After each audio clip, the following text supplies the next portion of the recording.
Think of a country's economy like a giant, powerful engine. It's what drives growth, creates jobs, and really shapes our everyday lives. But what's the fuel? What actually makes it go? That's what we're going to find out.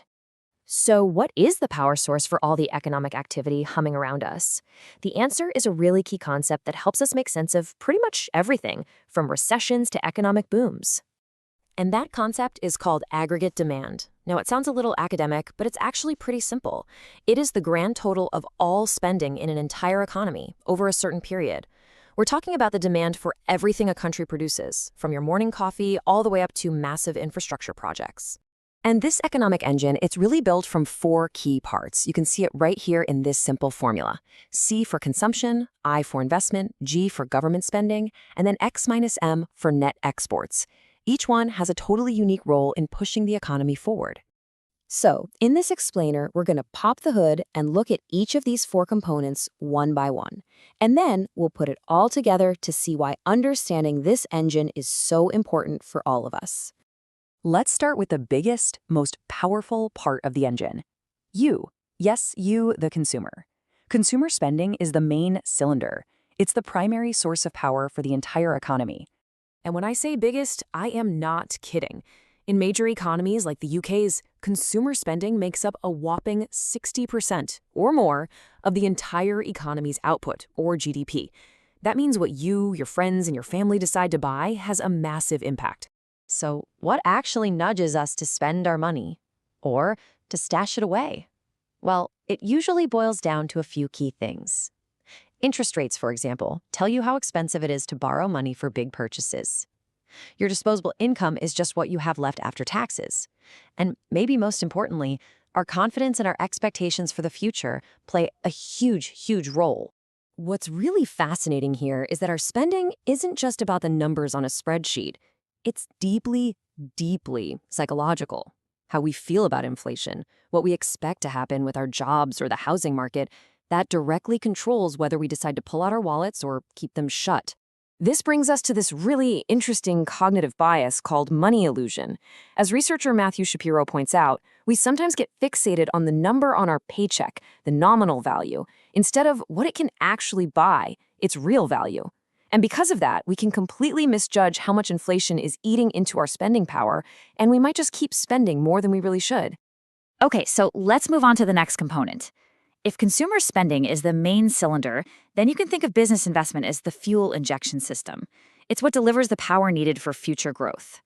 This piece of the engine makes up, about 15 to 20% of the economy. We're talking about businesses spending on new factories, better technology, and updated equipment, the very things that make the whole economy more productive down the road, so we can create more value with less effort. And just like us consumers, business decisions are not always 100% rational.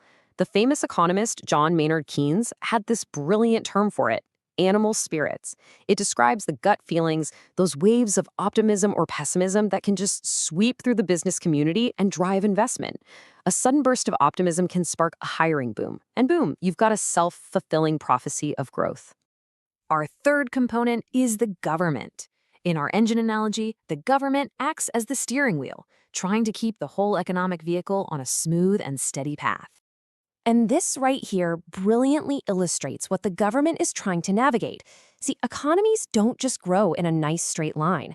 They naturally move in cycles. You get these periods of rapid growth, which we call a boom, and then you get slowdowns or even recessions, which we call a slump. The government's whole job is to try to smooth out these bumps. So how do they do it? Well, during a slump, the government uses what's called expansionary policy. They'll spend more or cut taxes to get everybody spending again and boost that aggregate demand. But during a boom, when the economy might be running too hot, they do the opposite. They use contractionary policy, spending less or raising taxes to cool things down. Finally, we have the fourth and final component, our connection to the rest of the world. You can think of net exports as a kind of turbocharger. It can give the engine a powerful boost, but sometimes it can create a bit of a drag. Net exports is actually really simple. It's just the value of what a country sells to the world, its exports, minus the value of what it buys from the world, its imports. If you export more than you import, it adds to your aggregate demand. If you import more, it actually subtracts from it. And what affects this balance? A whole range of factors. Everything from our own income here at home to the health of the global economy. Exchange rates are a huge one. For instance, a weaker currency can make a country's exports, from cars to tourism, suddenly seem much cheaper and way more attractive to foreign buyers. Okay, so we've taken a look under the hood at all four parts of the engine. Now let's put them all together and look at the full dashboard to understand why this all matters so much. This chart really gives you a clear snapshot, doesn't it? Consumer spending is, without a doubt, the dominant force. It makes up the vast majority of economic activity. Sure, government spending and business investment are significant, but a lot of the time they're really just following the consumer's lead. Ultimately, understanding aggregate demand is kind of like having a secret decoder for all the economic news you see. When you hear about the central bank changing interest rates, you'll know they're trying to influence consumer spending and business investment. When a new government budget is announced, you'll see exactly how they're trying to grab that steering wheel. So that leaves us with a final thought. Now that you can see the different parts of this economic engine, the consumer, businesses, the government, and global trade, which one do you think is the most critical to keep an eye on in the news right now? The answer tells you a whole lot about where our economy might be headed next.